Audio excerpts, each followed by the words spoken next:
Alexis Poulain, bonjour. Bonjour. Vous revenez donc sur la garde à vue de la journaliste qui fait de l'investigation, Ariane Lavrieux. Elle a été placée en garde à vue, elle a été relâchée. Elle enquêtait notamment sur des contrats avec l'Égypte, c'est ça, contrat d'armement. Contrat d'armement. Ouais. Alors, vous dites que c'est la liberté de la presse qui est attaquée à travers cette garde à vue ? Oui, alors ça se passe aussi à Marseille. C'était à l'hôtel de police qu'elle a été placée en garde à vue pendant plus de 30 heures par la Direction générale de la sécurité intérieure, qui voulait savoir clairement quelles étaient les sources d'Ariane Lavrieux, cette journaliste donc, qui a fait une enquête pour Disclose et pour complément d'enquête, qui a rediffusé d'ailleurs le reportage sur les ventes d'armes de la France à l'Égypte, et notamment des renseignements que la France aurait fournis à l'Égypte et qui auraient permis à l'Égypte de faire des frappes, plusieurs dizaines de frappes sur des populations civiles entre 2016 et 2018. Dans le cadre de cette enquête, Ariane Lavrieux a eu accès à des documents confidentiels, secret défense, et elle est accusée d'avoir remis en cause ce secret défense et donc à attaquer d'une certaine façon l'intégrité de l'État. Alors, c'est pas la première fois qu'on a un journaliste ou une rédaction qui est intimidé de la sorte. Mediapart avait été perquisitionné, des journalistes de quotidien, d'autres ont fait les frais de cette intimidation de la part du pouvoir.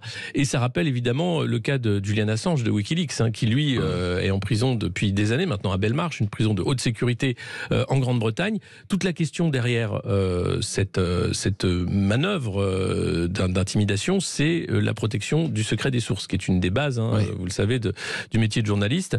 À partir du moment où vous ne protégez pas vos sources, vous n'aurez plus accès à des informations confidentielles. Et c'est pas la première fois qu'on a accès à des informations confidentielles, c'est même parfois nécessaire. C'était hier, il y avait un rassemblement d'ailleurs de soutien à Ariane Lavrieux. Vous aviez quelqu'un comme Julien Bayou, qui est député ELV, qui disait que lui fait partie de la commission défense et qu'il se bat pour avoir accès à des documents secret défense. Or, il n'a pas accès. Et c'est vrai que ce secret défense, il est utilisé ces dernières années, un peu à tort et à travers. On se rappelle les conseils de défense sanitaire, sous le sceau du secret défense, pour protéger des informations soi-disant confidentielles ou qui seraient dangereuses pour la sécurité de l'État. Ça va un peu loin. Ça peut se comprendre, ça, non, peut-être. Alors, secret défense, si l'État se retrouve en danger. On voit bien que derrière le secret défense, la France veut cacher son marché d'armes, en fait, tout simplement, qu'on est un des plus grands vendeurs d'armes au monde et qu'on vend à des régimes qui ne sont pas forcément des régimes amis de la démocratie et des libertés. C'est ça qu'on veut cacher aussi. Le côté, la France, formidable pays des droits de l'homme, de la liberté de la presse, mais aussi formidable pays de la vente d'armes à des régimes peu recommandables. Et c'est ça le problème. Et donc, c'est un coup de boutoir supplémentaire.